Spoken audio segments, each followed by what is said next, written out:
This is a Dreamcast disc and is for use only on a Dreamcast unit. Playing this disc on a hi-fi or other audio equipment can cause serious damage to its speakers. Dreamcast, up to 6 billion players. Welcome back to the stage of history. Why don't we play together? Hey, it's time to make some crazy money. Are you ready? Here we go!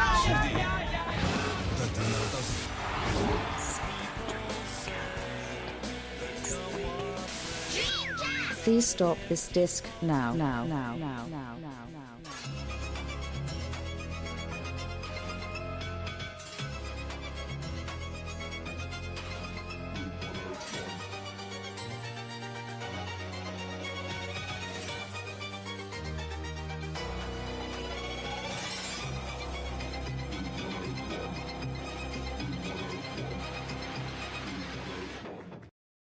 Hello and welcome to episode 101 of the DreamPod by Dreamcast Junkyard. That's right, we've transcended single numbers, single digits, and we're now off and away into triple digits, and it's going to be awesome. If you've listened to our last episode, which is episode 100, probably still reeling from that and the excellent interview that we did with Peter Moore. Thank you so much, James and Tom, for that. It's fantastic. And in that kind of spirit, if you heard that one, there was quite a lot of people chatting on that after the Peter Moore interview. And we just decided to keep that going for this episode because I'm joined by just like a huge amount of people. So I'm going to list them off for you now, introduce them all one by one. And for a change, for episode 101, I'm going to do the reverse of what I'd normally do and introduce our first guest, who's James. Hello, James. Yay, I'm not last. Maybe Andrew does like me after all. Well, I didn't go that far. Got a bit croaky then as well. I'm a bit teary after that, Andrew. Oh. How you doing? I'm good, thanks. Yes, we're recording this on a Friday, which is always a good day to relax. Absolutely. And also joining us is Lewis. Hi, Lewis. Howdy. How's it going? Yes, I am. Yeah, I'm good. That's all I have to say. Yeah, it's been a long week. He peaked with the howdy, I think, is what he's trying to say. Yeah, that's all my energy used up, I'm afraid. Fair enough. And also joining us from the other side of the pond is Brian. Hello, Brian. Yo, how's it going, Andrew? Good. How are you? I'm good. Just kind of sandwiching this in between a variety of engagements on a fine Friday afternoon. So hoping I'm not too distracted throughout all this, though that may be the case. So we'll see. It's fine. It's our fault for the fact that we're so far ahead of you. So you're like in the middle of your work day, basically, and we're all sat here like 8 o'clock at night, like, yeah, we can just chill now. Yeah, pretty much. I got an early start this morning on getting some work stuff done, but it just never ends, so it like almost doesn't matter. Fair. Yeah. I hear that. Awesome. And we've got 2 more people. I'll introduce somebody last who you already know, but before I introduce that person, I'm going to introduce somebody who maybe you don't know, although if you've listened to our crossovers with Dreamcast Years, you'll definitely know him, and it is our newest member, and that is Rich. Hi, Rich. Welcome. Hello. Welcome to the DreamPod. How Thank you for having me. I snuck in through the back door and, here to just, have fun, I guess. Excellent. You are now part of the DreamPod team, not just a guest on a crossover. So we'll be hearing from you more often, hopefully. Indeed. As well. I can confirm I broke the news to my mum. I was that proud and didn't mean shit to her, so. She was proud and she doesn't know why, but yeah, I was excited. The last person to introduce is the person that I probably introduce first most often than not, but he's last this time, and that is the founder of everything. It is Mr. Tom Charnock. How are you doing, Tom? I'm great, yeah, the founder of everything. But does that make me God? Surely Yes. he's the founder of or they, whatever the pronoun is for God, is the founder of everything. No, I just want to welcome Rich as well. Hi, Rich. Obviously, we've been on podcasts together in the past, but it's a great honour to have you join the DreamPod as a fully paid up member. And yes, you did sneak in through the back door, and I had to shut it earlier on because a cat sneaked in and started drinking my cup of tea. So don't do that again. Good first day. Thank you, Tom. No, it's great to have you. Andrew, if I may talk about a couple of things before we kick off, is that okay? Go for it. Yeah, okay. So we have as people who've listened to the podcast before know, we do have a almost like a fundraising type thing going on with Buy Me a Coffee, which has paid for our next year's worth of podcast hosting, which is amazing. And I just wanted to say thank you personally to the people who have actually donated, and read out their names as I said we would on the podcast. So we've got Depeche SA, we've got Campton, Zezima. Obviously, these aren't their real names. I should just add that there. It would be, if they were the real names, that'd be amazing, but I don't think they are. We've got Bonkers. We've got Martin. We've got Derek Pascarella. Loz. Chris Nunn. Brazilian guy. Harvey Jones, or Pizza Hotline, as he's known on our Discord. Obviously, join the Discord as well. But yeah, huge thanks to those guys for backing the Buy Me a Coffee. And one other thing as well I wanted to mention, which is a little bit of a sideline. Guys, you know when you're on YouTube and you're just watching randomness, and then it kind of surfaces things to you that are related to what you've been watching? Mm-hmm. So I watch a lot of Dreamcast stuff, as you can probably imagine. This thing appeared on my feed or timeline, or whatever you want to call it, where somebody had actually reviewed this very podcast, which was a bit of a surprise, because I was just like, somebody's reviewed the DreamPod. And I watched it, and it was a video by a channel called Backyard TARDIS, and he was full of amazing feedback, and just it was actually really bizarre watching a video review of this very podcast. So I just want to say thank you to him, and ask you people listening to go and check out Backyard TARDIS on YouTube. You know, we're just going to share the love. That's what we aim to do here. So yeah, sorry, I'll stop talking now, Andrew. Back over to you.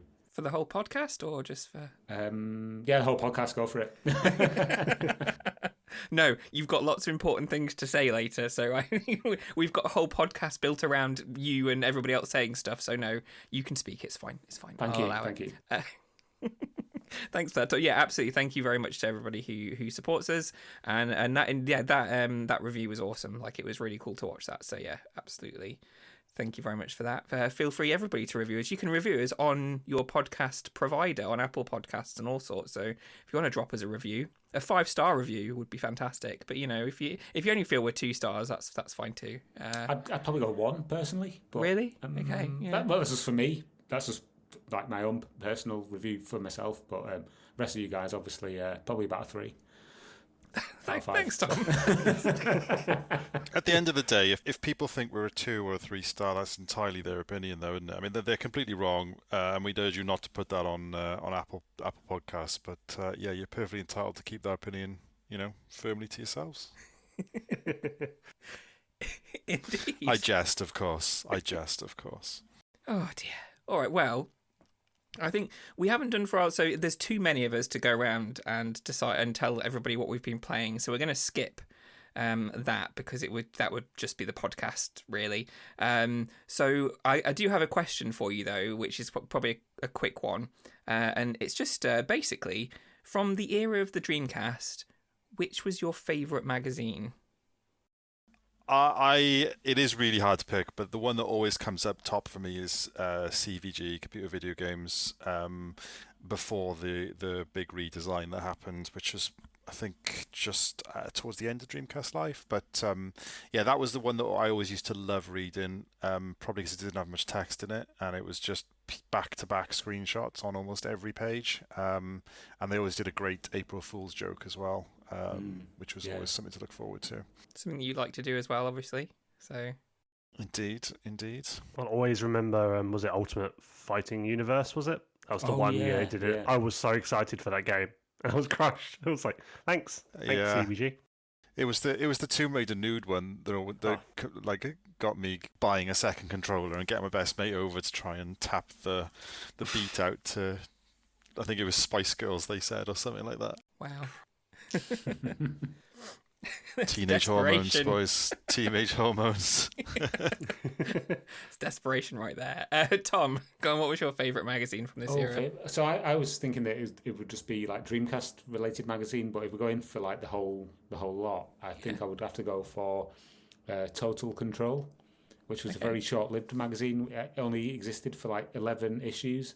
It was a multi-format, but because it landed right at the start of the Dreamcast like lifespan in Japan, there was so much content about the Dreamcast, and it was like just really exciting. As I'm sure everybody here on this podcast and people listening remember, back then the only real way to get your information was through these magazines. So seeing these like really low-res scans of Godzilla or a VMU was like, it's like pure Dreamcast Nirvana, this, on a page.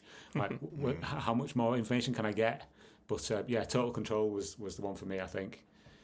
Yeah. Awesome. Cool. Lewis, what about you? Yeah, so as you all know, I was like 7 when the Dreamcast came out, so I didn't really read many gaming magazines. I used to read the Beano and the Dandy, so that's my pick. Still read the Beano, mate, so, Nothing wrong with the Beano. No. I'm glad it still exists, but to tie it back to the Dreamcast anyway, I do recall there being a competition in the Dandy to win a Dreamcast and a copy of Donald Duck Going Quackers. Nice. Nice. Cool. Rich, how about you? I mean, I want to say DC UK because I'm still going to go with the Dreamcast theme, but I'd say overall, and similar to Tom's choice in a way, a very short-lived multi-platform mag, and that was Arcade, which I think came out around the late 98. Yeah, that was a good one. Yeah, it was kind of more of Edge with kind of an FHM kind of feel to it. It was more lifestyle-y and... it was like a lad mag, wasn't it? It was almost like it had that kind of feel to it, yeah. Yeah, and I think some ways, like with Total Control, I think when they're quite short-lived, it kind of makes them a little bit more special. Yeah, it was a shame that went away, but I did like it. Cool. And Brian, what about you? You've obviously got a different kind of bunch of magazines over in the States, so... Yeah, although not anymore. I feel like the only surviving magazines are all in UK, right? True, yeah. I would say maybe Next Generation, or Next Gen as they retitled it later. I don't know why. I think those are the ones that I wasn't subscribed to it at the time. I was actually subscribed to like EGM and our official Dreamcast magazine that we had, and I like those a lot. But there was something about Next Gen that reading those back issues now, just, I don't know, kind of had a lot more insightful as far as interviews and insights and things that they just did a great job diving into a little bit more about how games are made, that other, especially like EGM and other stateside magazines just didn't do enough of. They kind of, those other magazines more embraced the hype cycle, and as soon as a game would come out, they would put a score on that puppy and just ignore the fact that it ever existed unless some like codes or something would be released, or they could put tips and tricks together for games that were out. But otherwise, I feel like Next Gen just did a better job talking about things maybe in more retrospect or as part of a story of how the industry was evolving. And I really like that they focused more on the behind the scenes and that kind of broader vision aspect of game design and the business side of it, rather than just as products or as toys to be consumed. Brian, can I ask you a question? Do you remember a magazine called Insight?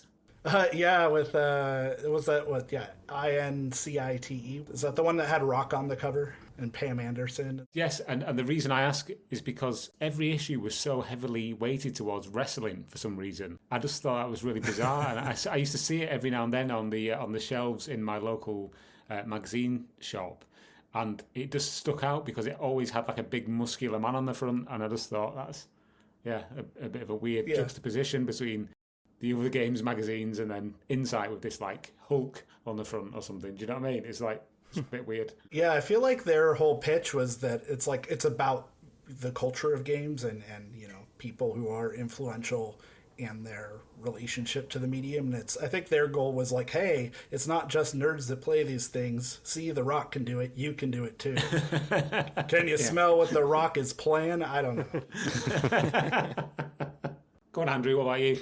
I'm going to keep it totally Dreamcast, and it was the official Dreamcast magazine. Like, it was just it's the best magazine I think I've ever read. I mean, DC UK comes a very close second. But yeah, I just loved the official Dreamcast magazine, and I've mentioned it before, I think. And I used to have everything, and then my mum got rid of them all. I now have a full set again. And they're very interesting magazines to go back through, because there was so much news, there was so much information about all these games, and at the time they were great, but in retrospect, when you look back at it now, it's fantastic because it has so much stuff that never came out, so much, so many rumors and things of what could be happening that obviously then never happened because of the short lifespan of the Dreamcast. So it's like a little time capsule of what could have been in some respects. So I think it's really interesting. I really like it. Nice. I know I always say everything was better in the 90s, because it was, but everything. it was the find something that wasn't, Tom. It was the absolute mobile data? heyday. Mobile data. Shush! It was the absolute heyday for print media, wasn't it? Like, what a time to get, like, to be able to read all these magazines. And like, I remember reading something recently that the circulation figures for the official PlayStation magazine in the UK was something like 300,000 or something, like utterly bonkers like that. I think, like, if a magazine gets 10,000 nowadays, it's doing, really bloody well. Yeah. And it was such a saturated market as well for the video game magazine industry at the time. There was probably over a dozen different magazines covering all the different consoles. So, yeah, such a good time. And even though it was obviously quite saturated, I think for me, maybe it says a lot about my childhood, but like it was like one of two very special events for me. It was like when a new magazine would come out, and other than that, it was like going down to the shop with my mum and renting a video. There's always the things I really looked forward to. Magazines. I miss them terribly. I don't have time for reading actual physical media now. I wish I did. I don't have the attention span, but growing up, they were just so special. And I don't want to sound like an old fart, but yeah, I think kids these days, they will never know. Did you just swap them with your friends? Oh yeah. My dad always used to bring me home the official PlayStation and then the Dreamcast magazine every month, and I used to buy CVG, and I know my best mate always used to get Games Master, and so we'd always like swap the Games Master for CVG. Used to be a regular monthly swap as well, so you'd have a bit extra to read. You obviously had better friends. I wouldn't trust mine to look after them. They would come back just completely decimated. I kind of miss the humour of those older magazines. I think you guys talked a bit about this on the DC UK interview you did with Casper. Kind of, some of them were kind of like lads mags, but more so just it felt like the guys doing the reviews and stuff were like they were like just dudes hanging around an office, like having a good time, just like writing up all these reviews. What we learned was that people like Casper were like skint while doing all this like extravagant stuff. But I missed that. I remember like seeing this kind of weird transition where I remember the last one of like magazine I used to read gaming wise that was like that kind of style that I remember was the Nintendo official magazine, which was by EMAP, and I loved that. It was like, it just used to make me laugh so much. And then they were like, right, the Wii and the Nintendo DS are out now, we're passing over to Future, and they brought out this magazine that was like, it was very fitting with Nintendo's image, but it was so boring like in comparison. And I was thinking, oh man, I miss this. And then I went and read the Junkyard, where Tom was sort of resurrecting that humour. So there you go. Wow, high praise. Thank you. Wish we continue to this day, hopefully. Yes, absolutely. Well, now we've all had a bit of a love in, and Lewis has given us the good feels. Shall we get on to the bad things? Yeah, because that's what we're here for today. Let's do it. The bad things. So, how do I say this in a nice way? The Dreamcast isn't always good, unfortunately. It's we love it. We love the Dreamcast. We love the games. We have great memories of it. But not everything about the Dreamcast is hunky dory. There are things that people, that grate on their nerves and they're not so happy about. So we thought for episode 101, why not talk about some of those annoyances? And what better episode than 101, because it kind of coincides with Room 101, which if you're a UK listener, you'll probably remember as being that TV show on BBC that was it. Who was it? Was it Paul Merton who did that? Yeah, Paul Merton was the original host. Yeah. Yeah. And I think it was later. Was it Jack D later, I think? I think that's right, yeah. So, and that was all about a celebrity of some description taking in just anything they wanted. It didn't have to be an item. It could just be a concept even of something that they just do not like. And they would place something that represents it onto a conveyor belt, and then they would discuss it, and then whoever the host was at the time would decide whether or not that got to go into room 101.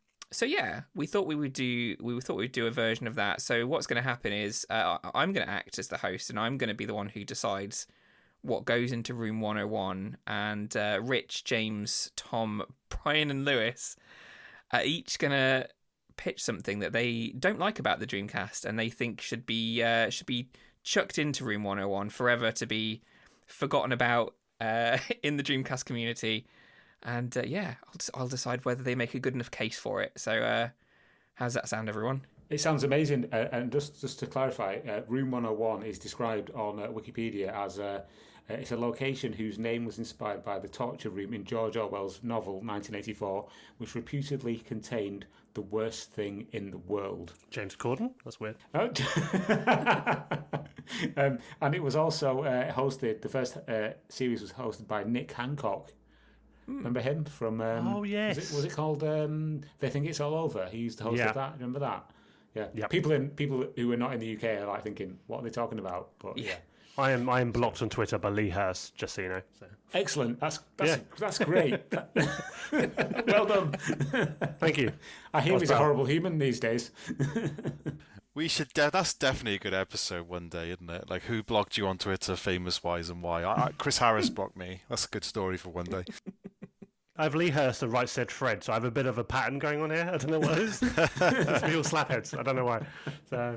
Oh dear. Okay. Well, should we get started? Should we start with the first thing? Who am I going to go to first? Who do I think is going to make a good? Rich, come on, first episode. Let's throw you in the deep end. What are you bringing to Room 101? I'm going to bring the GD-ROM drive. Okay. Because it kind of broke my heart, and it actually kind of brought shame to me in later years. So essentially, my launch day console, after about just over a year, decided to start resetting on me. And me being of age at the time, not being very technical savvy, not having just the internet to tell me what to do, I just assumed, okay, my Dreamcast is dead, and I just threw it in the wheelie bin, and I watched it get crushed in the back of a garbage truck. And I still actually remember looking out the living room window, kind of heartbroken, thinking about the PS2. And in the years later, my wife bought me another Dreamcast, Christmas 2012. And actually on Christmas Day, it did the same thing. This time, I actually fixed it, and I realised, actually, that was really simple. I could still have probably had my launch day Dreamcast to this day. So, on one hand, there was a sense of euphoria that I fixed it. On the other hand, I was kind of furious. So, I, in a way, kind of resent the Dreamcast for that, because it made me do something I regret to this day. And now, obviously, I have a GDMU, and I'm not looking back. I mean, fairness to the drive, it was running up until that point. I actually replaced it with the GDMU. But, yeah, I kind of resent it for what it made me do. That's a really, really good choice, actually. Sorry to just jump in there, That's fine. But the GD drive is the first thing that fails, I think, on a lot of Dreamcast. It's either that or the power board. And it's so bloody noisy as well. Yeah, and it's obviously, I think it's just because of the amount of moving parts. It is literally, it's going to fail first just by pure number of parts that it's got. So, yeah. The problem is, though, that noise has become a big part of the nostalgia. I actually find it quite weird when I'm playing on my second console, which has the GD-EMU in it. I do find it quite weird when you're playing with it without the noise of the disc spinning after. Yeah. I remember reading talking to magazines. I remember reading a lot about the Dreamcast before it came out over here, and we'd not long gone through the real sort of CD revolution with, I mean, I know there were consoles before it, but the PlayStation, which, pretty much standardized it at scale. And then I remember reading about this GD-ROM disc format and thinking how futuristic and cool it sounded. And because I was obsessed with the Dreamcast, the fact that it was proprietary made it even cooler. And yeah, it was something that I thought was awesome. And then quickly after realised actually this should have been a DVD drive instead. My favourite thing about the disc drive is when you play D2 and there's the random encounters. I think the idea was intended that like they're supposed to shock you when they jump out of the snow at random, but you can hear the disc drive moving as they're loading in. So you're just there like, oh, the disc is making a noise. Guess there's a battle about to appear. So yeah, completely ruins like anything that you were supposed to be scared of. That's amazing. That's really funny. But yeah, it's an interesting one, isn't it? Because we don't technically need the GD-ROM drive anymore, right? We've got, like you say, we've got GDMU. It's not necessary in order to play the Dreamcast games. So I guess I don't know. It's what's the word for it? It's disposable, right? Is that anybody else? Does anybody think it's not disposable? Does anybody think it's really important? Obviously, apart from James, who really likes the sound for some weird reason. I think it's an intrinsic part of the Dreamcast. It's the GD-ROM format was created specifically for the Dreamcast. So, in that sense, it is a part of the lore and the fabric of what makes the Dreamcast. If it had come just on a normal CD-ROM, maybe the games would have been even easier to pirate. I don't know, but I think it adds something to the mystique of the console that it had this like weird bespoke format. Totally agree with that. In hindsight, looking back, it is a complete half-assed attempt at controlling piracy, basically, because from a capacity point of view, an extra like 250 meg doesn't really give you much in the sense of you're going to need another. If the game's big, you're going to need two of them anyway. And yeah, it definitely had mystique to it, but looking back at it, it was just, it just feels like it was half-assed and didn't work as intended, given that, all games can be compressed onto a standard CDR these days anyway. I think like, look, all of us lot here are like, pretty big fans of the console, and that the sound of a GD-ROM like grinding its way through a disc is about as intrinsic as to the Dreamcast as turning it on and having that beep of the batteryless VMU and the, do you know what I mean, the sort of the whir of the fan, it's kind of it's all built into that sort of feeling. It's like the feeling of Christmas, you know what I mean, even if you hate Christmas. the sound of a GD-ROM grinding its way through, as Lewis said there earlier, D2. It's all part of the Dreamcast sort of allure for me. I don't know. I get that. Yeah. And as James mentioned, I mean, I feel like I almost appreciate that it was a half-assed attempt to stifle piracy, because just in its failing to do so, it also made it easier to preserve, or these games easier to preserve. So yeah, good point. And indies. Yeah. Yeah, indeed. Yeah, absolutely. Very true. Oh, it's a difficult decision, because the thing is that, as you mentioned, Tom, it's the first thing to go as well, and in the years to come, there'll be a point where all of these GD-ROMs will fail. So, do I chuck it into Room 101 just to save people the heartache of having to go through the GD-ROM failure, or do I keep it out and let people enjoy it for however long the GD-ROM's going to survive? What I love about this is the fact that Andrew now has to decide whether or not to put these things into Room 101. It's all on him. It's all on you, Andrew. It's on you. I think Rich's story was pretty sad. Yeah. I felt for him. Yeah, sorry, Rich. That's all right. I mean, like I said, I was living in an age where I only had 30 minutes an evening of the internet, so I couldn't go on and really do a deep dive and watch YouTube on how to fix the issue. So, yeah, it was just, unfortunately, of the time, I just didn't know what to do. I just thought, it's dead, move on. It's very sad. I don't know. Yeah. Bummed out. It is. But, at the other end of the scale, though, it's like, well, you didn't have to chuck it in the bin. you could have kept it still. Yeah, you could have just put it like on a drawer, in a drawer, or on a shelf, or in the attic or something. Just like throw it in the bin with all your might. Like, I don't know. Yeah, I don't know what compelled me to do that. I have no idea. It's kind of odd because I did kind of hoard stuff as a kid. Drawers were always full of random crap I wouldn't throw away. You should have kept it.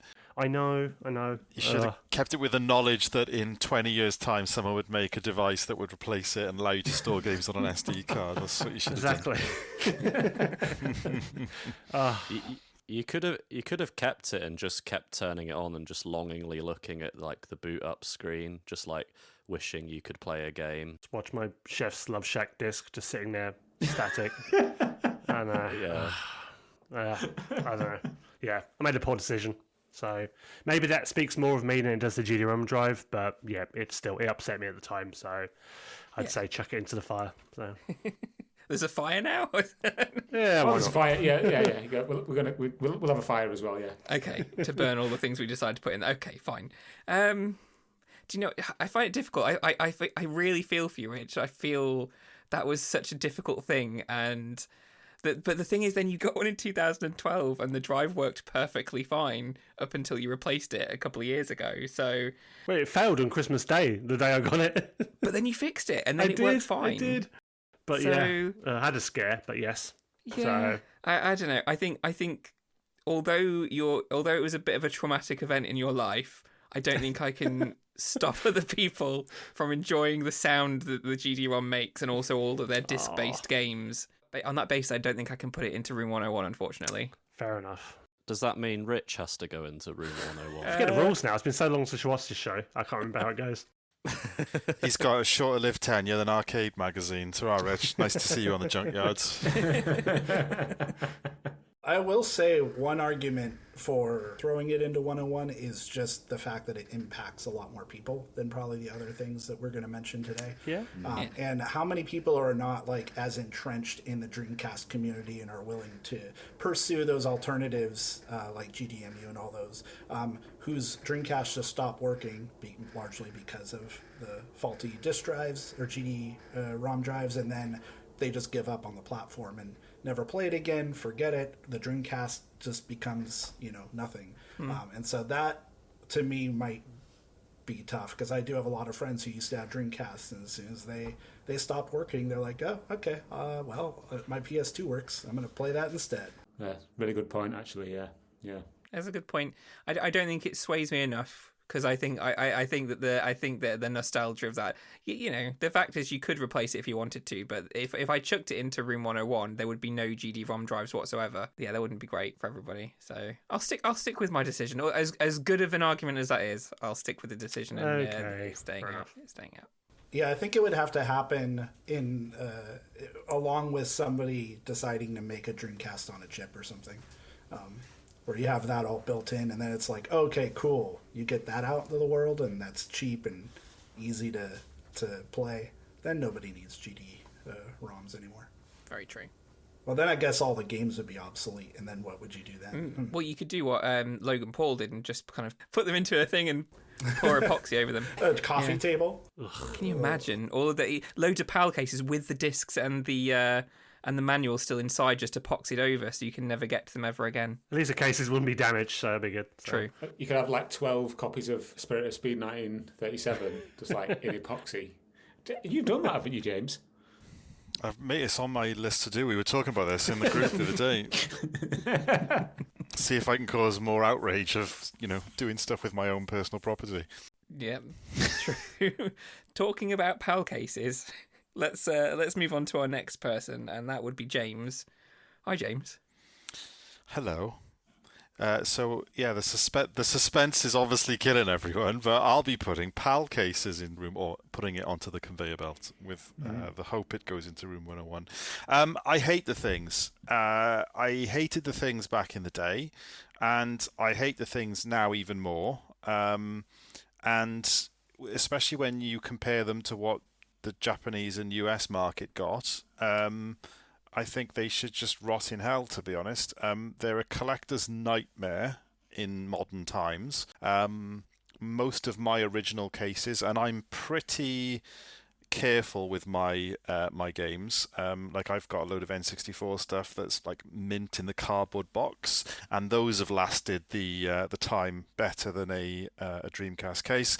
It's an absolute lottery if you buy a second-hand PAL game nowadays, whether or not the case is going to still have the clips on either end of the spine, and they're just so big and bulky and horrible. Again, it just makes collecting and displaying them on a shelf that little bit worse than if you have a standard CD dual case. And if you break one of those, you can replace it really easily. So for the people who aren't in PAL region, I suppose it's worth saying that the reason we do get big chunky boxes, or we used to, is because typically a publisher would make one copy of a PAL game and then put about 6 different languages into the instruction manual, which typically doesn't always fit into a standard dual case cover. So we do need chunkier boxes, but I've got a white label version of Spirit of Speed 1937 in front of me, which comes in a nice plastic case. Same thickness, same shape, but just complete single plastic, like a clamshell type case, which you'd often see if you rented a PlayStation game or something back in the day.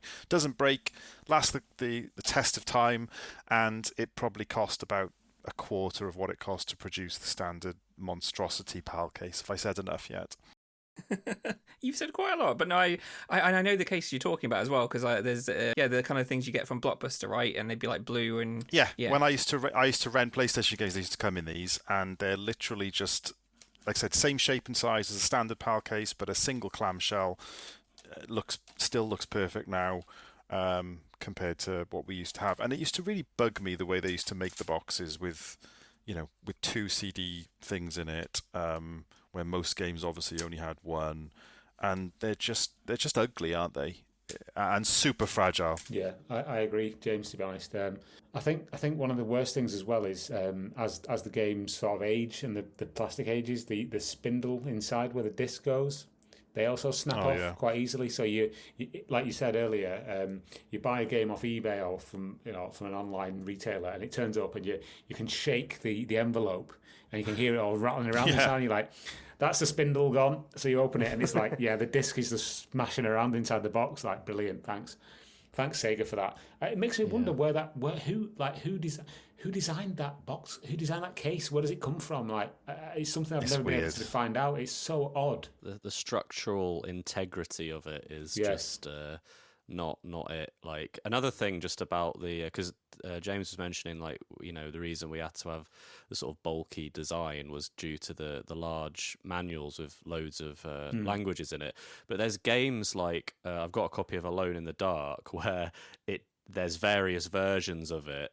And I've just got the one that's just the English version, and it has this thin manual in the back. So basically, because there's not a thick manual to kind of, hold it all together, if you like put so much as like a tiny bit of force on that back cover, it's just going to go massive crack diagonally across it. You know what I mean? Like, it's just rubbish. And the worst part is like in America, they got like Shenmue in like one case with all the discs in one case, and we had to have like 2 of these in a cardboard box. The cardboard boxes like don't last. Half the time when you see them now in the shops, secondhand shops, they're like 2 of these blue cases elastic banded together, and they're just crap. And I don't even think they learned that. They didn't learn from the Saturn, because the PAL Saturn boxes were a bit crap as well. It's like it was those Warner Brother like snap cases, wasn't it? It's just awful. The Warner Brothers DVDs they had early on. Hated those things. Do you remember the EA Sports Sega Saturn boxes where they had they were massive, like a VHS box, and you cracked them open. They had two spindles sticking out, one like slightly more raised than the other. But no EA Sports games had 2 discs. So what was the point?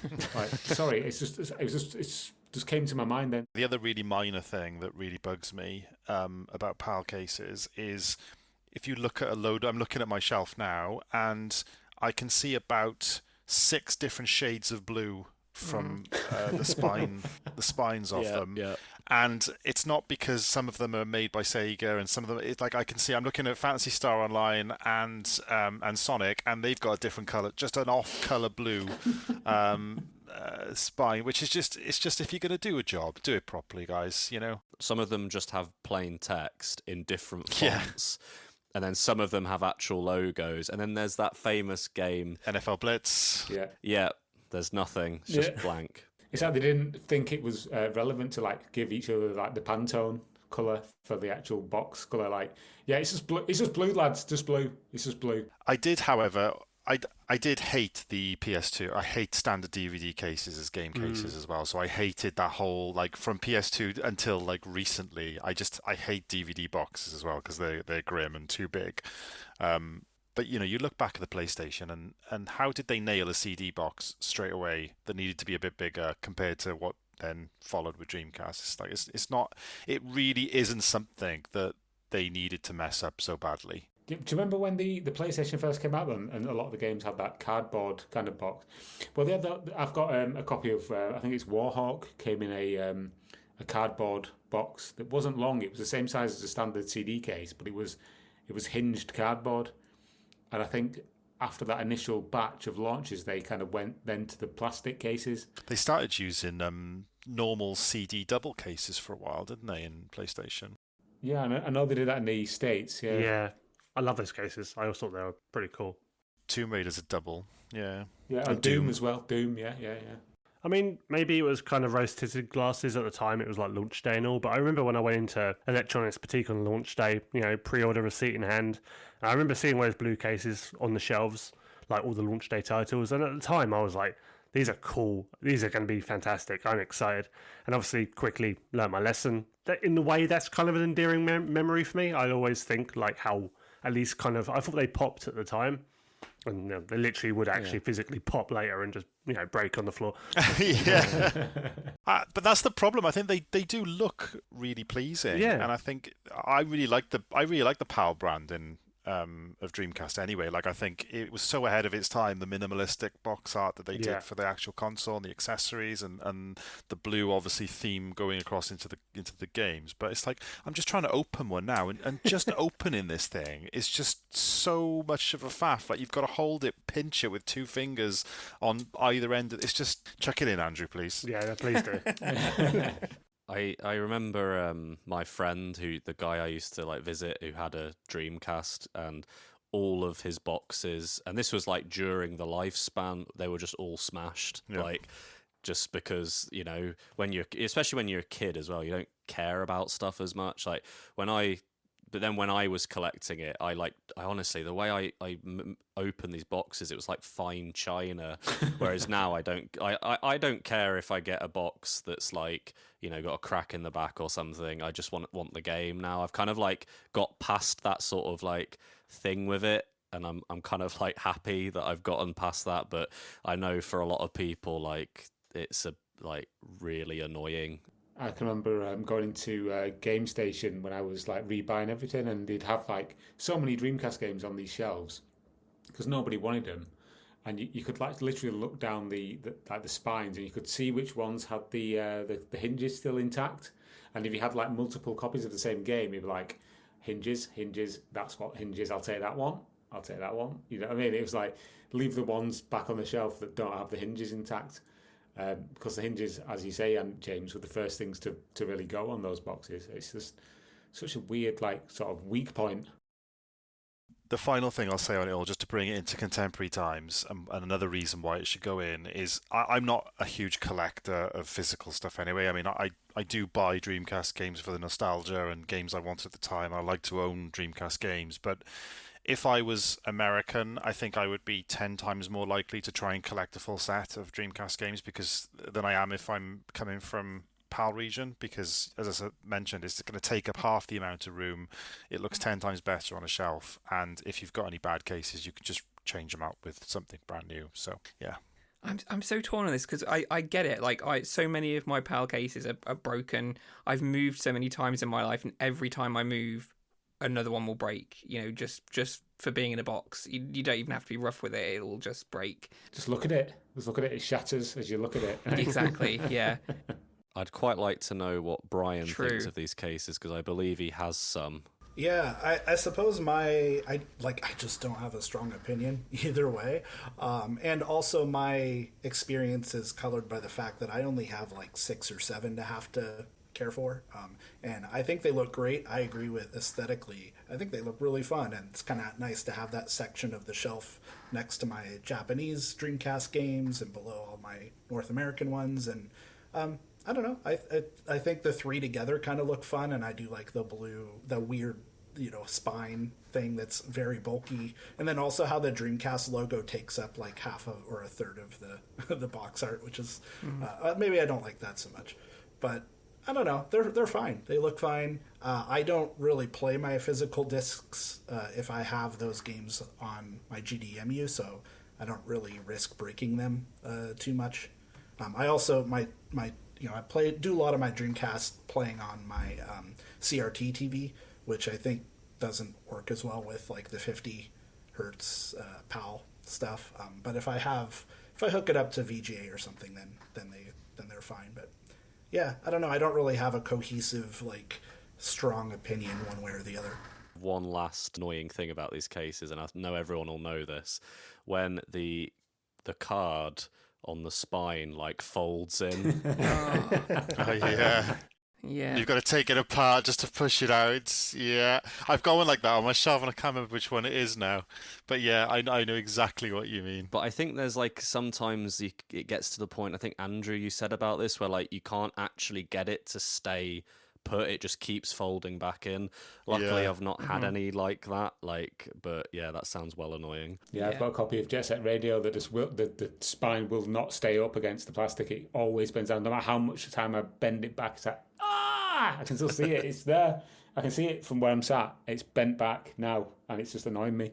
Yeah, they're all really good points, and I feel like I feel like I almost want to make a case for keeping it out. I'm not sure I will, but like it is the same as Rich. It's the aesthetic of it, and I guess now in modern times, it's much easier just to keep those boxes on a shelf and just admire them from afar and not have to constantly open them and move them around and stuff. And so the likelihood is if you have an intact case, you're more likely to keep it intact now than you were when they first released. So they're nice, but it's almost like they're nice as a collector's item rather than an actual proper game box that you're going to use all the time. So considering that you want to play the games that you own, I love them. I love the blue. I love the blue spine on them. They're just amazing. But I mean, we've seen recently, haven't we, James? Like you've shown them some of the Wave releases do the PALs in a CD case format quite well, with the spine on that and everything. Yeah. Beebis from Wave, as you said, looks amazing. It's got all the look and feel of a proper PAL case, to the point where it actually looks like it could have been released at contemporary times, but none of the annoyance. So yes, they can easily be replaced. Yeah, even like Intrepid Izzy came on in a normal sort of CD case, and that has got like reverse. A lot of them have like reversible covers, and they can like mimic the PAL packaging quite well, but just in a normal CD jewel case. So it's true. Why couldn't they do that back then? I don't know. So I mean, that's what we would, if I was to chuck the PAL cases into Room 101, that's what we would be left with, right? They would all be standard jewel cases. Yeah, they just instantaneously change in everybody's shelf and save considerable space as well. True. You can buy more games. yeah, that's what I'm saying.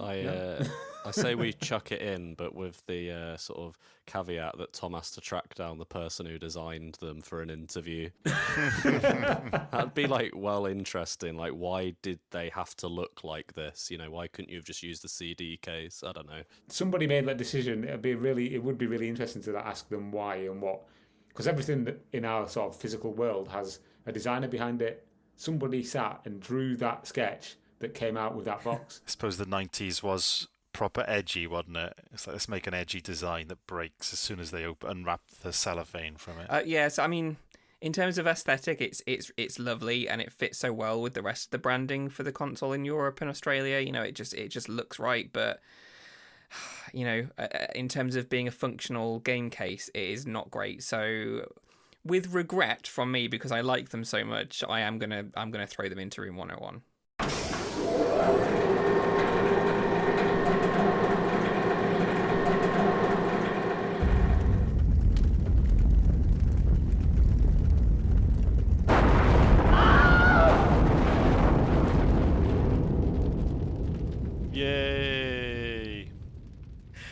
Awesome. All right, let's move on to the next one. So we've still got 3 of you still to go.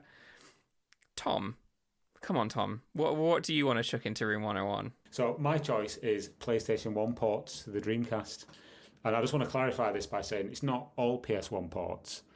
It's like shoddy, like lazy, half-arsed ports to the Dreamcast from the PS1. And I know why this was quite prevalent back in that era, because the PlayStation 1 was obviously the most popular console, and developers and publishers wanted the maximum number of people to play their games. I'm aware that the N64 also suffered from this quite a lot, where they would just basically chuck a lot of games that were popular on the PS1 onto that platform just to get more people to buy it. But the Dreamcast was obviously a generational leap ahead of the PlayStation, and some of the games that were ported from the PS1, just they are taking liberties with how lazy they are, and so that's my choice essentially. Lazy PS1 ports. There are some really good examples of ports from that system which actually took advantage of the extra power of the system. Games like Legacy of Kain Soul Reaver, amazing Dreamcast sort of remaster, if you want to call it that. V-Rally 2, the Tony Hawk games, like Revolt was another game that made really good use of the Dreamcast hardware. But some of these games were just so slapdash. They didn't even remove like the pixelation or the glitches from the original PlayStation version. So games like Ducati World, Nightmare Creatures 2 is one of the worst ports I've ever seen to a superior system. Yeah. Tomb Raider: The Last Revelation, even though it's got like texture, like filtering, it's plagued with slowdown and the same sort of glitches as the original game on the PlayStation. Fighting Force 2 doesn't really do anything extra. Other than a bit of an up-res. The Disney Magical Racing World Tour is an absolute travesty of a game on the Dreamcast for me. So there's so many of these games that were just kind of like they were successful on the PlayStation, and to make a quick buck, if that's the right term, were just kind of shunted over onto the Dreamcast with minimal effort. And yeah, it really got my goat at the time, because I would see that, I recognise that title on the shelf. It's now on the Dreamcast. I'll get it, put it in my Dreamcast, play it, and it would just be a slightly up-resed version of a PlayStation game. And it just really it was just kind of demoralising that they weren't actually using any of the extra power. Do you know what I mean? Nightmare Creatures 2 as well is probably the most prominent example where it was, critically slammed on Dreamcast, in that it was like literally torn to pieces as one of the worst games on the console. And it was actually really well received on PlayStation, and it's basically the exact same game that you're playing on PlayStation or Dreamcast, and it just goes to show that obviously people expected it to be better on Dreamcast, because fundamentally the game was completely fine. If you play the game, there's nothing actually wrong with it. It's just, it looks garbage because it's literally just ported straight from PlayStation. So I was thinking about this before I actually came up with this submission to Route 101, and I think what the main thing with this is that people had certain expectations for a PlayStation game because of the limitations of the hardware. Nightmare Creatures 2 on the PlayStation is as you say, James, a fine adventure game set in a sort of a Victorian dark underworld. But on the Dreamcast, it's the same game, and when you compare it to the contemporaries on the Dreamcast, it just doesn't match up to me. And when you take into consideration that the Dreamcast was so much more powerful, and it still has pixelation and texture warping and all of those things that you thought were left in the last generation, and to see them on your screen, having paid £45 for a Dreamcast game, it's like, am I missing something here? Why is this on my brand new 128-bit system? Do you know what I mean? So that's what I'm trying to get at. It's the lazy slapdash PS1 ports that plagued not only the Dreamcast but also the N64 as well. And again, I know why. Money makes the world go round, and that's why they were on there. But they could have done something a little bit better with some of these games, like the games I mentioned earlier, like Soul Reaver, for example. I mean, is it sacrilegious to throw Resident Evil 2 and Nemesis on that pile as well, because I mean I kind of look at them even today and I'm like, they're tied it up, and obviously they're legendary games, and obviously at the time I know Capcom were just throwing, the Dreamcast had become the Resident Evil machine, and so Capcom were just throwing everything at it. But if you actually look at those ports, there's really nothing between them. I would agree with you there, Rich. I think, yeah, especially when you saw stuff like Code Veronica, the game, get a game that actually utilised the hardware in some kind of way.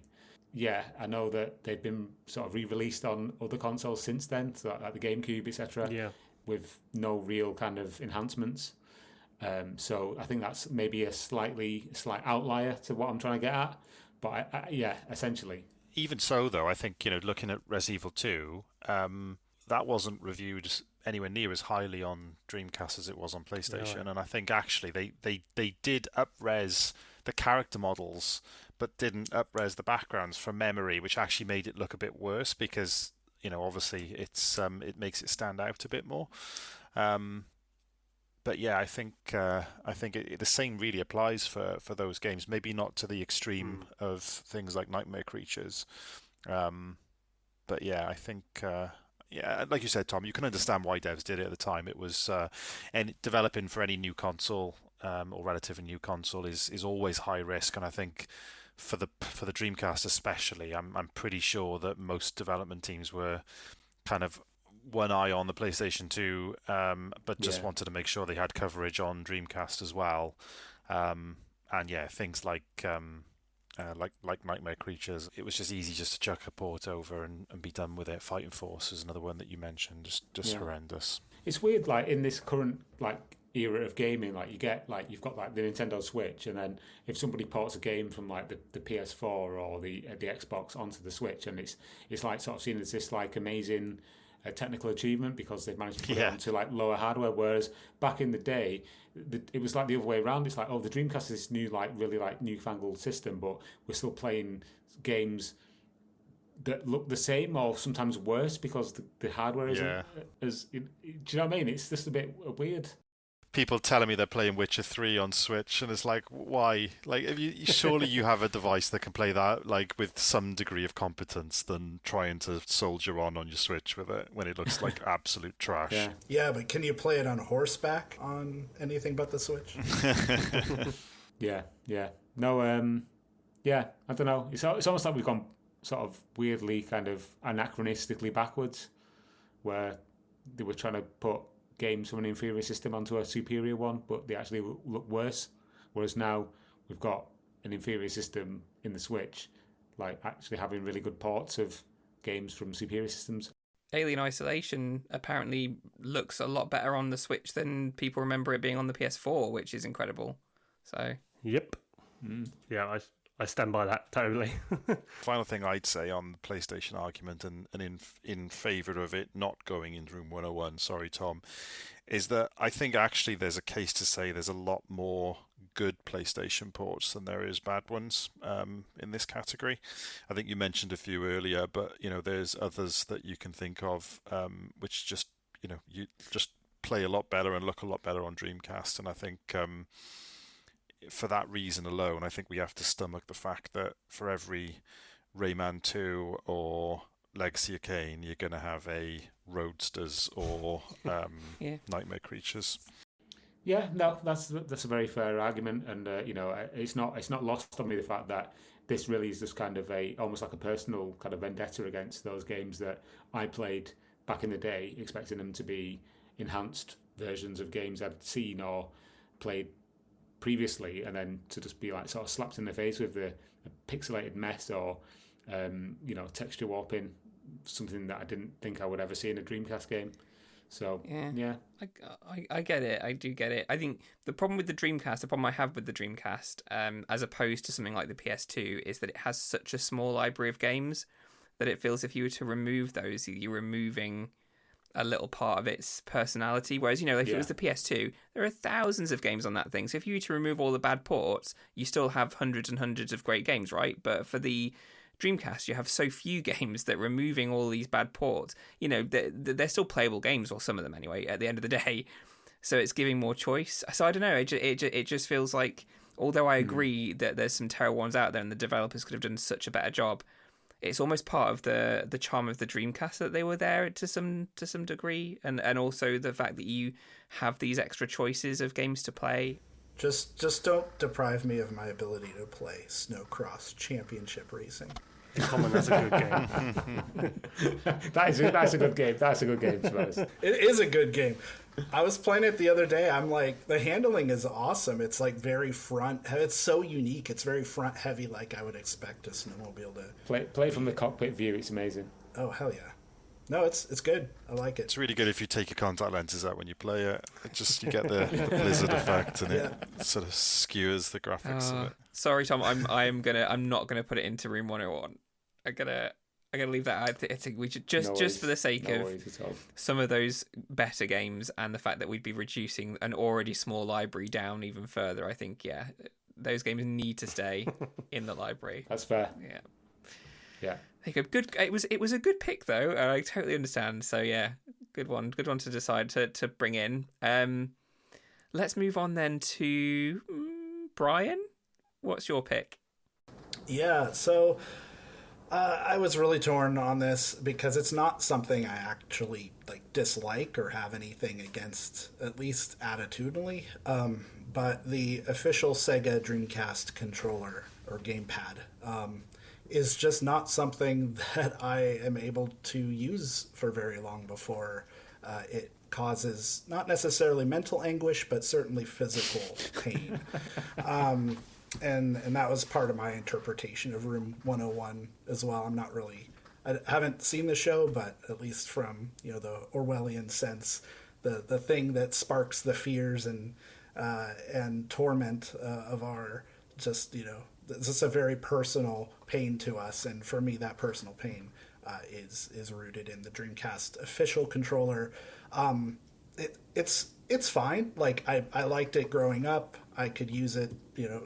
I had no problem with it as a teenager in my 20s. But as my arms and appendages start failing and rotting, I find that the ergonomic or the lack of ergonomic form factor in just the simple orientation of how you have to grip it and your wrists kind of come together before your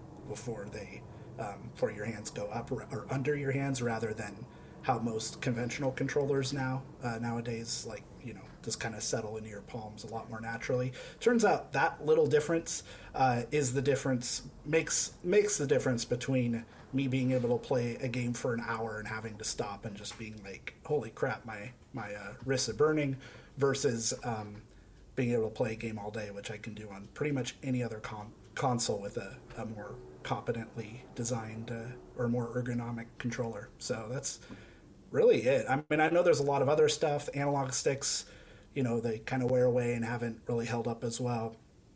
Trigger buttons are fine. They get a little squeaky though.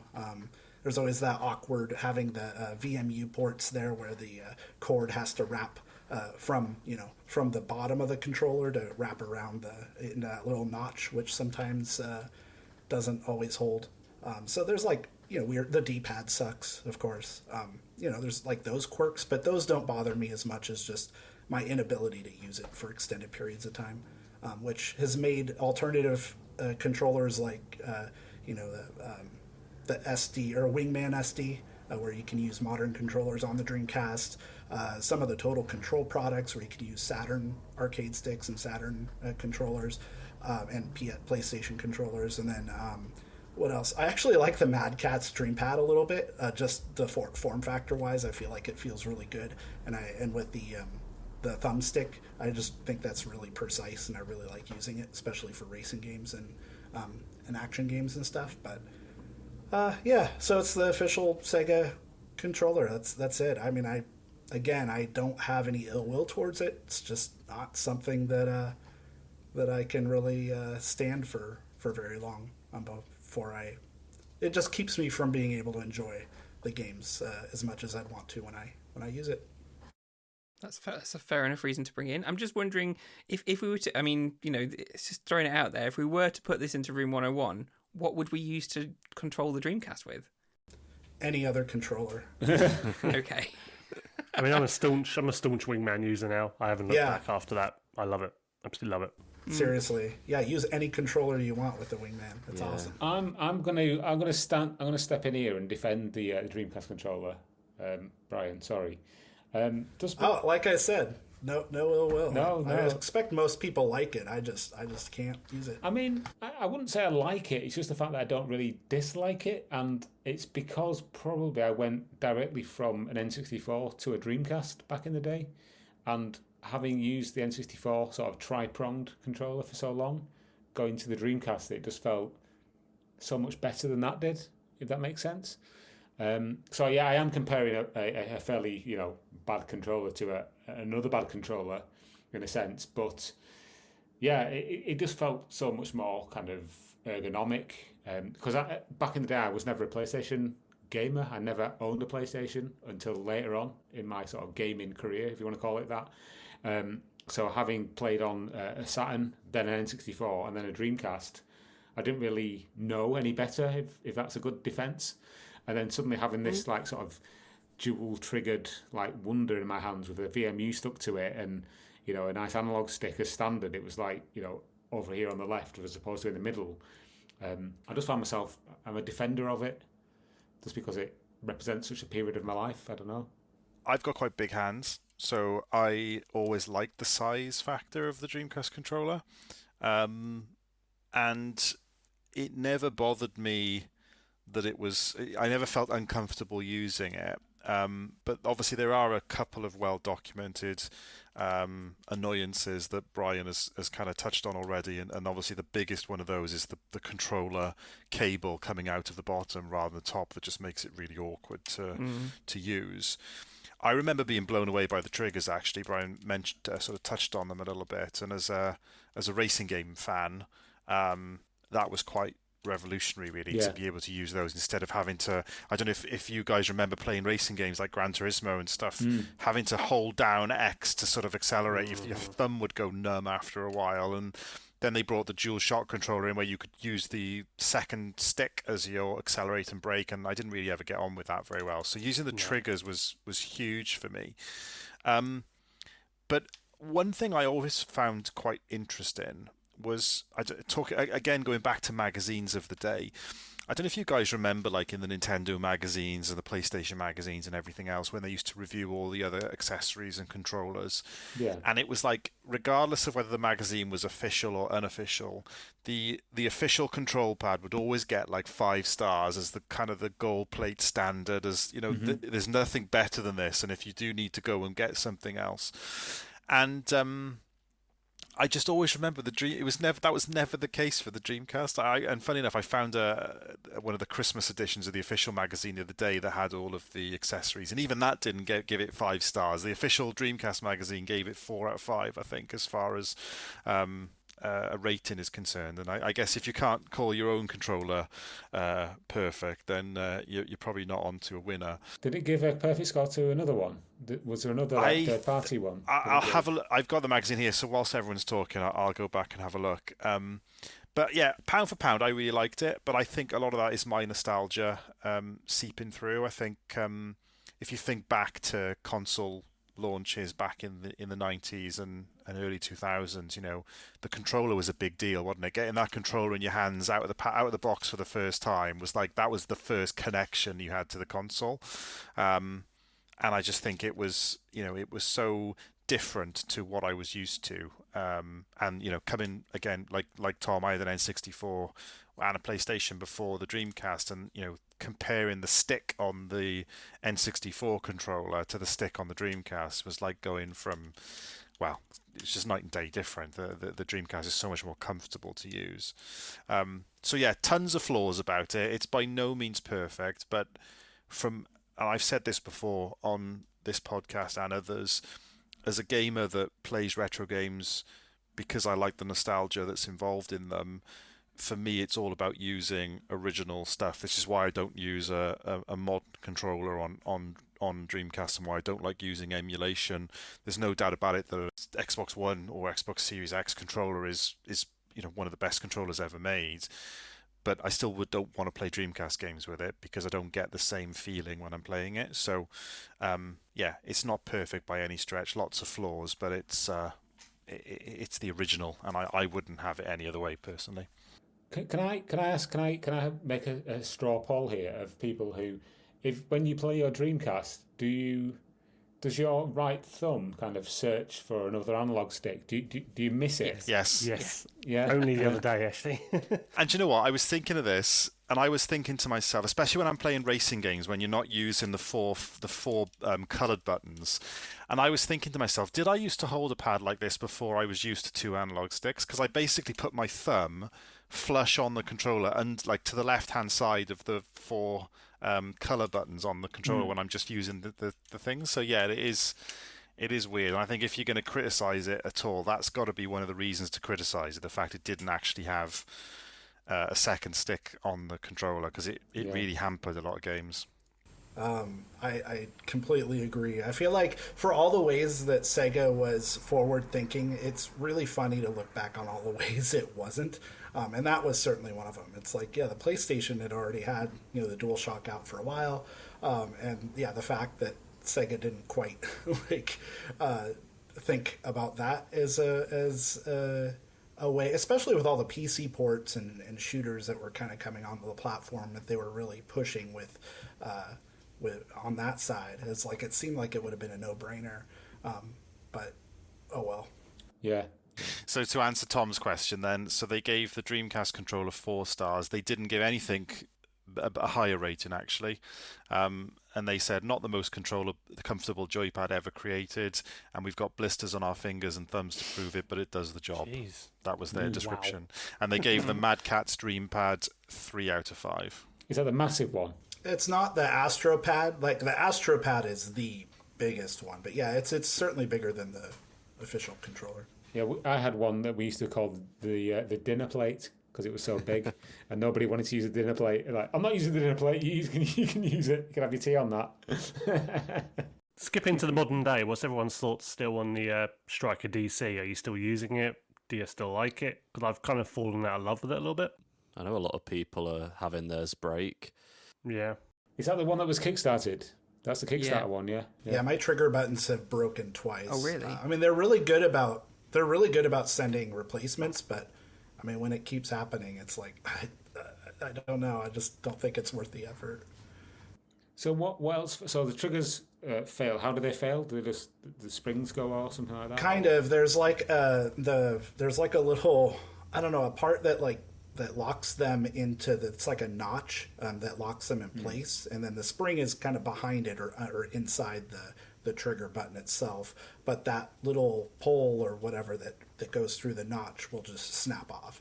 Wow. It's just not super sturdy or thick. Certainly not something I've had an issue with the official pad, to its credit. We need those retrobit controllers. Yeah, for sure. Yeah. They would be great. But it's comfortable, at least, the Striker. Like it feels like that's what the kind of design that Sega should have gone with in the first place. It uses the more modern sensibilities, but still has the familiar controls. So although maybe the build quality isn't great if people are getting broken ones, it's the most comfortable way to play a Dreamcast and still have everything like the VMU and the jump pack and everything all in there still. So yeah. To sort of like just add my 2 cents, when I used to play Quake 3 with my friends as a kid, do it on split screen, I guess I'd never obviously we're all going back now after playing, Xbox and PlayStation and thinking, I wish that second stick was there. But I never used to grumble at all. I used to find that playing something like Quake 3 Arena, that was just fine to me. Like, it didn't seem to bother me, and I suppose it does take that hindsight to kind of see the flaws that are there. The weird thing about it though is that the PlayStation had 2 sticks at least a couple of years beforehand, so it wasn't out of the ordinary. You could, PlayStation had already done it, so it was possible for them to do it. They made that decision not to, and I'm pretty sure I've heard, it might have been Bernie Stolar, they actually made that actual decision that they weren't going to have 2 sticks. So it's not that they couldn't have done it, it's that they chose not to, and that's an odd thing for me that they didn't do that in hindsight. I don't know. Yeah. I think even the N64 controller, which didn't have two sticks, but I mean the whole point of the C buttons were to move the camera around, which is ultimately what the second stick became, really, wasn't it? Yeah. Yeah, and also a lot of the mistakes Sega made with their Dreamcast pad, they just repeated from the mistakes they made with the Saturn 3D gamepad, which had a similarly weird form factor. It did have the cool trigger buttons though, like that. I love the innovations that it had in that end, but yeah, as far as just, and it had a better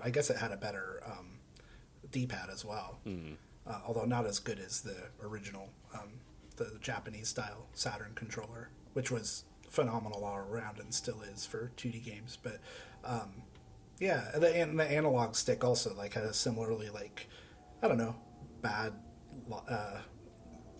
build quality, I guess, although they weren't anticipating that we'd still try to use those controllers 30 years on, and expecting them to be as springy as they were when they were new, when trying to play Nights into Dreams. But it is weird how some of these decisions get made, though, isn't it? Like you were saying, Andrew, the two thumbstick thing wasn't a new concept, and they just chose not to do it. And it's like you could even trace that into modern consoles. Looking at the Switch, they decided to make the most ridiculous decision ever to take analog triggers away from the Switch controller, which is just baffling why companies do it. It just doesn't make any sense. Back then, it was still experimentation, wasn't it? People didn't know the best form factor for controllers, and as Brian said, we went from the Saturn pad, which had no analog sticks, to like the DualShock on the PlayStation, to the N64 controller with the prongs, and then to Dreamcast. And yeah, it was an unfortunate period for, I suppose, that to fall in, where it was a product of its time.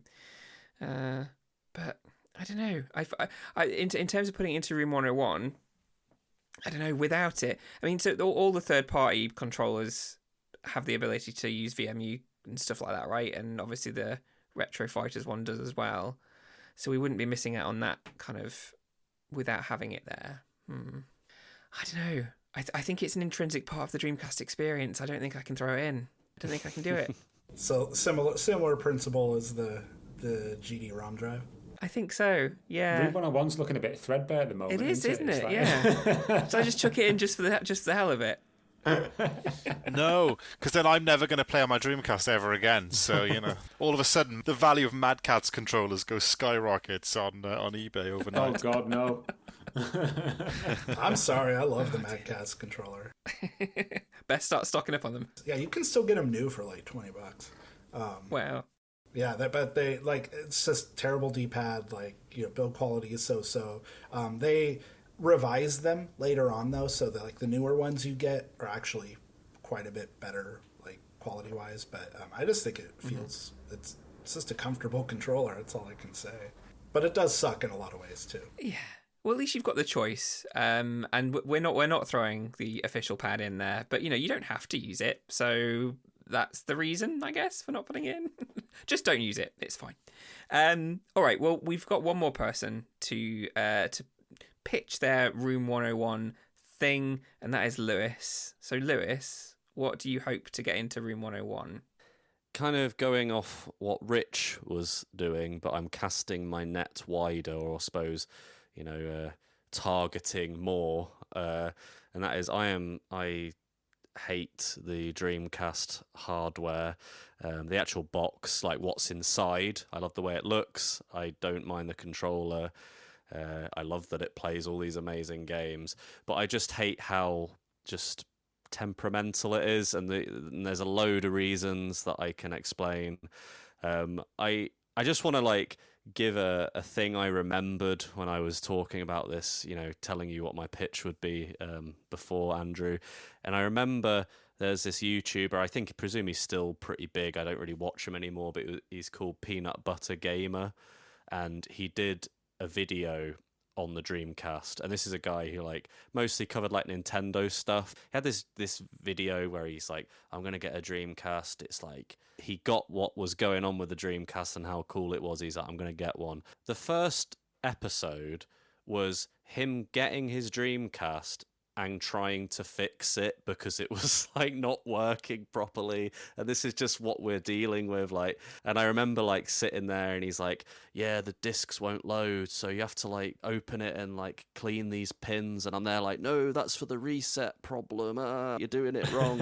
Why am I judging this guy for his inadequacy at fixing this console? I really want to tell people, get a Dreamcast and play it, but I worry about people getting them and they don't work properly, the drive doesn't work, they get the game that they really wanted to play out of this like library of games that, you know, there's still a lot of games on there that you can't get anywhere else, and they get the game they want and then they put it in and it doesn't play because, you know, going off Rich's criticism, the GD drive, you know, that doesn't work, or the like you say, keeps resetting, or the controller ports stop working, or the battery breaks. GDMU, a lot of people are citing as this like solution for the Dreamcast, but I still think that the GDMU is at the whim of the hardware that you're putting it into. So, you know, I know all of us here have had issues with GDMU. There's people we know who love the GDMU, who complain about such and such a thing's not working. Amusingly, Kev was having some issues with his, and I said, oh, is it because you've got one of like the Chinese sort of knockoff GDMUs? And he goes, no, I've got an official one. Why do people keep asking me this?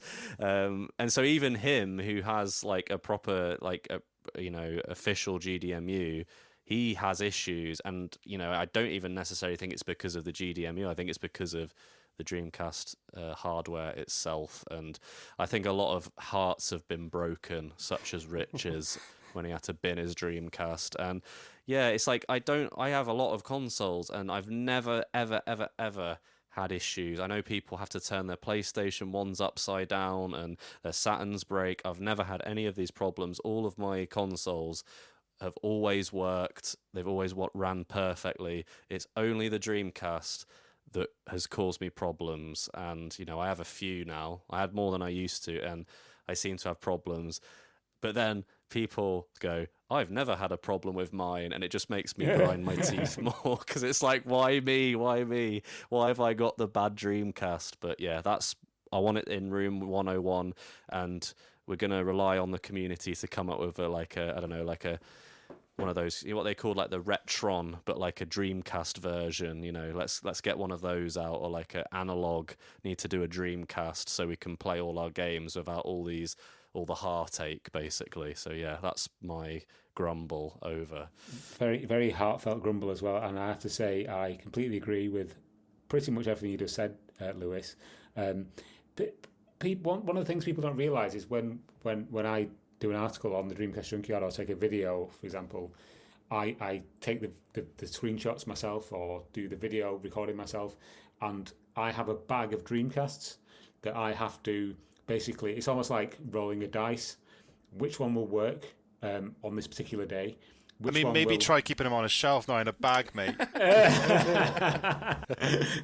Maybe try keeping them like not in a coal bunker in a sack. I could just see you like weeding out this Aldi bag, like full of like old Sprouts and stuff, just like a little Dreamcast in the bottom of it. no, but he's right. Lewis is right. You know, I've got multiple systems, and some of them won't run certain games. Some of them have to, like, you know, some of them have a very dodgy controller port. Some of them you have to like wiggle around to make it work. Some of them just won't put out an AV signal.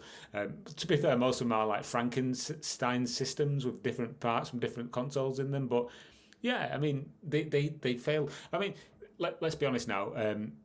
These consoles, you know, they are 20 years old, so you're going to expect them to have issues. However, that said, I do also have a fat PS2, which runs impeccably 100% of the time.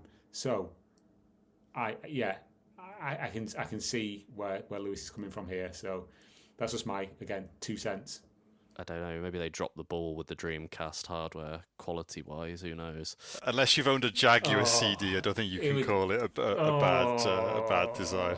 You're rolling that one out again, are you? Yeah, that old cliche. Jaguar CD. Are there any working Jaguar CDs left in Jaguar existence? CD is one of the most robust systems ever created. It's just because AVGN. AVGN. I can tell someone's never owned. Whip your bag out. Right. Whip your bag out. Put your head in it. Put your head in it. I can tell when someone's watched AVGN and never owned a Jaguar CD. I've owned about 3 of them, and they've all been amazing, impeccable. They're only robust because no one's ever played them. That's why. Right. Go play your Mist demo. Go play your Mist. Go play your Mist demo. Now here's the question, Tom: is the Jaguar CD more robust than the Dreamcast? Yes. I'm going to go out on a limb now and say yes, it is. Ridiculous. Jaguar CD is a bulletproof system. Jaguar CD is the Honda of game systems. It's bulletproof.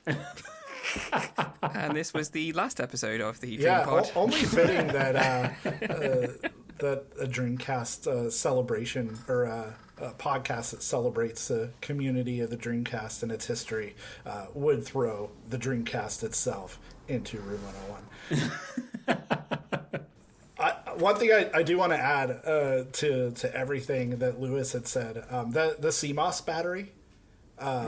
What the fuck is that? Yeah. The design of having that something that you have to, open and granted, it's relative to other components. It's pretty easy to get to, but it's still tucked there, attached, soldered to the controller ports. And it's like, to be able to replace that thing, which pretty much everybody will need to do. It's kind of a pain in the ass, especially considering that Sega already solved it with the Saturn, where in the back you had the little door, you flipped up, replaced the battery there, good as new. It's like, what the fuck? What the fuck? I would say that the Saturn is probably a better engineered gaming system than the Dreamcast. Bloody hell! What? The Jaguar, the Saturn. We're on the DreamPod. This is. Club Drive is better than Metropolis Street Racer as well, I heard, as far as racer games are concerned. Club Drive is an excellent game. No, I'm gonna stop there. I know I'm going too far now. I apologise. Yeah, I've had a couple of gins. I'm going to stop myself. Okay, here's a counterpoint why the Dreamcast is actually a better console than the Saturn. So, it's much easier to develop for. Yeah. No, I was only joking. Obviously, I mean, obviously the Dreamcast. I think just as Brian just said, as a counterpoint to Lewis's absolute destruction of the hardware, the very nature of its modular construction means that it is quite an easy system to repair by the user. Yeah. It's easy to replace components and as I said earlier on in this very podcast, a lot of my consoles are like Frankenstein's monster. They are made up of other console parts. So that in itself is a bonus. You are able to just get a donor system and put a GD-ROM in or a power supply from a different region even. I've got several American and Japanese systems with UK power supplies in. They work fine. So that is a massive bonus for the discerning Dreamcast fan who wants a system from every continent. That's a good point, really. The fact that you can, although they may break, and made the point, obviously they're 20 years old, and I know that other consoles haven't broken, but the fact that you can just fix it, I mean, I don't know about, modern day consoles, that's definitely something you couldn't do, and I'm not sure about other retro consoles, but in terms of the Dreamcast being fixable, that, at some point, hopefully somebody will come up with, like we were saying, like an analog or just a way to play the Dreamcast without needing the Dreamcast itself. But until that point, we have a system that you can just keep fixing until you don't need it anymore. So yeah, that's a good point for sure. Yeah, I mean, I've literally looked at broken Dreamcasts with the view that it would literally be adding longevity to the systems I already own, because there are undoubtedly components within that system that I can use. So, yeah, I mean, buy broken Dreamcasts to prolong the life of your actual working Dreamcast is something that a lot of people do. One thing we haven't mentioned here, as far as the overall build quality of the Dreamcast, is the the horrendous casing and its tendency to turn a lovely pale yellow puke colour if you leave your curtain open even slightly ajar in a summer day. Yeah. That's not so great. That isn't so great. But what Tom was saying about donor systems and stuff, it just makes me feel like Rich really shouldn't have chucked that Dreamcast in the bin. Oh no, absolutely, totally agree. Yeah, I'm not going to make an argument for throwing it in a bin, so I'm not pro trashing it. When I see a broken Dreamcast, I feel like some kind of vulture, like descending on it, going, I've got this case, I can use this case, I can use that power supply, I can use, I'm just like picking over its bones like a carcass. Like a Jawa, seriously, what the hell? Yeah. I think this is sort of like a sort of a sore spot for me, because I do remember like getting my Dreamcast and it's like all I wanted to do was get more games. I'm going to play that game. Oh wait, Shenmue doesn't allow me to get out of the first like bit where he's in the house. Like, why does it keep loading? Like, what's happening? It's like, oh, I've got to get a different copy of Shenmue. But my copy of Shenmue is like spotless. There's no scratches, there's no problems with the discs. But this copy of Shenmue works, but this one doesn't. And it's like, why? Why is this? And so obviously the Dreamcast is good because it has amazing games. But if you could give me any other thing that would play the games, like, my actual physical games that I've spent money and time on, like, I would love it. Yeah, I'd ditch the original hardware in a heartbeat, honestly. What was that thing? What was that thing that came out recently that you could like put different modules onto? Polymega, was it? Polymega, that's it, Rich. Yeah. I honestly don't know if there's any scope for that to have a Dreamcast module. I'm guessing not. But that'd be cool. That would be pretty cool, wouldn't it? You don't need a super powerful computer to run Redream. That's true. I mean, it's like that's the thing. Like, emulation and partly because I think the Dreamcast was so, with the Windows CE, with the architecture like being so developer friendly and especially, that connection with PC development has just made it really easy in the long run to replicate and to emulate. And so we don't really need Dreamcasts, I think. We can run it on a decent PC. You could run on Android devices, I think. A PSP, doesn't that have a DC emulator? Xbox 360, I don't know. I mean, it's just, I feel like at a certain point, maybe we just need to trash every physical game and console and just emulate everything.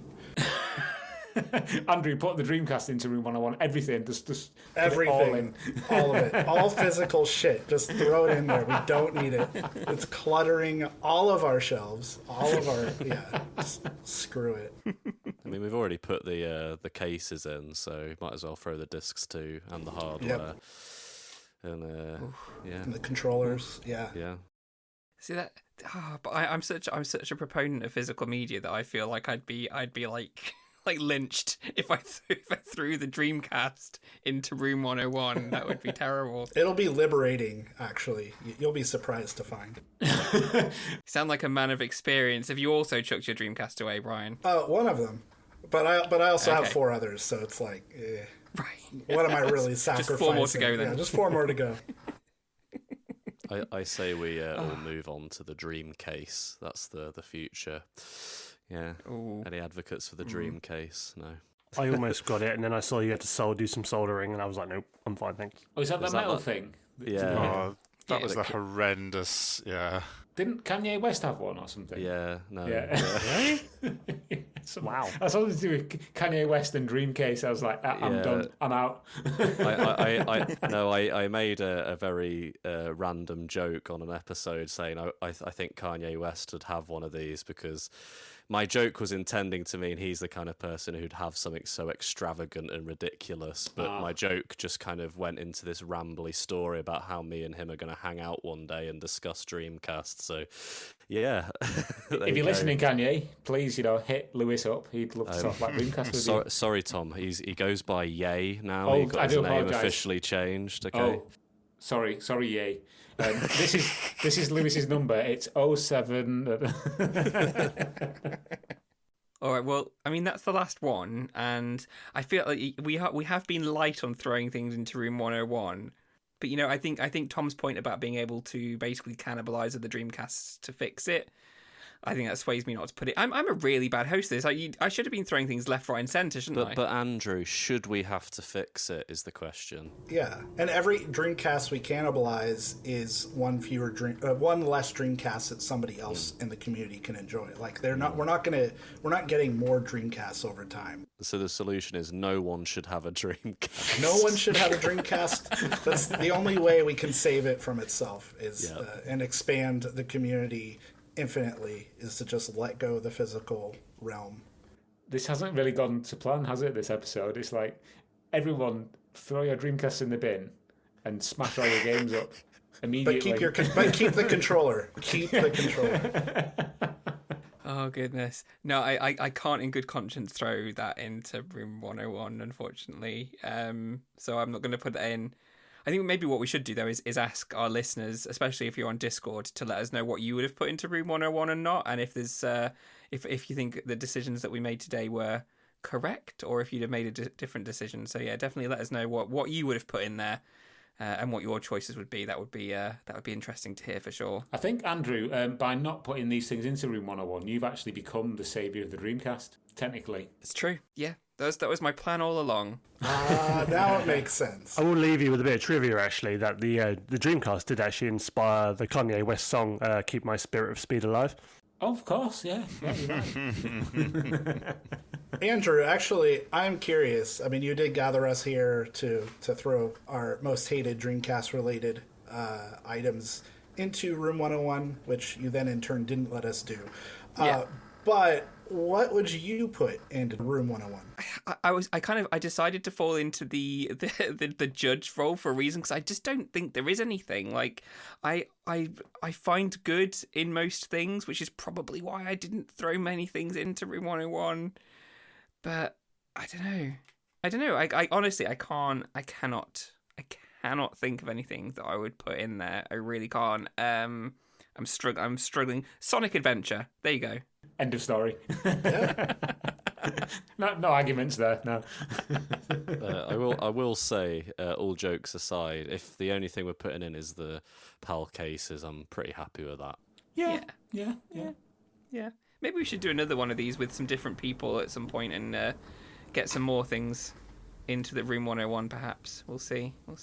But yeah, if you're listening and if you're on our Discord, if you're listening and you're following us on Twitter at the DC Junkyard, let us know, what would you want to put in Room 101, and do you think my choices for my judgments were fair or not? And yeah, we'd love to hear your thoughts on that. Also, let us know if you keep your Dreamcasts in a bag, because I'm really keen to know who else bag of sprouts doesn't have a box or a shelf. Yeah, bag of sprouts. Yeah, it's been a bit of a we found out some things about some people today as well. We truly have. So yeah, to keep that in the old noggin to use later.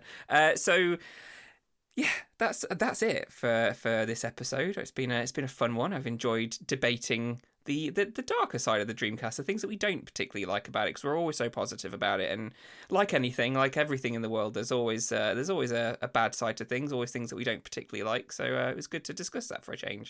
Let's do the usual and go around and tell everybody where we can find you. Brian, where can people find you? I'm on Twitter sometimes, at VirtuaSchlub. And I also do stuff with the Saturn Junkyard. We have our own podcast called the Saturn Junkyard's Titancast. So, yeah, that's where I am. Lovely. James, what about you?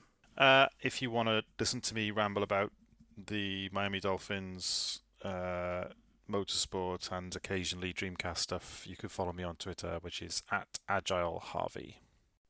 Lovely. Lewis, where can people find you? I am on Twitter at LewisJFC, usually insulting NFTs, but we'll save that for some other time. Rich, where can people find you? You can find me on Twitter at The Bitten Hero, and I'm also on What's Wrong with Wolfie, and of course the Dreamcast Years podcasts. Indeed you are. Tom, you can't be found online at all. So I mean, if you search Lewis JFC's NFC, Superstore. You can find me there. Right. And where I'll be promoting Lewis's NFTs that he claims not to own. But you can also find me on the Dreamcast Junkyard blog, mainly writing various news articles and other nonsense, and obviously on this podcast as well. So, yeah. Indeed. And you very occasionally rarely pop up on the Discord. Yes, that's generally when I have to restart my PC and it logs me into Discord, and then I quickly log out again. But yeah, good to know. Tom. So you're really lucky if you've caught Tom on Discord. He's had to restart his PC, and you've caught him at the right time. You can find me at Oddment84 on Twitter, and you can find everything we do, as I said, at the DC Junkyard. You can go to the dreamcastjunkyard.co.uk to find all of the blog posts and news articles that we post, which are numerous and excellent. And you can obviously join our Discord server there. You can also throw us a few quid if you'd like to. There's a link over at the dreamcastjunkyard.co.uk, or you can go to buymeacoffee.com/DC Junkyard. I remembered it. And you can throw us a few pounds there to buy a VMU battery, because we always need a VMU battery, because who doesn't, really? It's just a necessity of life. As Tom mentioned earlier, it does pay for all of the things we do. So much appreciated if you can throw a few pounds our way. If you can't, it's fine, because we'll keep recording these anyway, because we enjoy doing them. So, either way, it's fine. And I think that's about it for this episode. So thank you so much for joining us, and we'll see you again on episode 102. See you later. Bye bye. Please stop this disc now. Yo, it's your boy Kanye West. I'm just here chilling with the Dreamcast Junkyard crew, and I just want to say that the Atari Jaguar is the greatest game system of all time.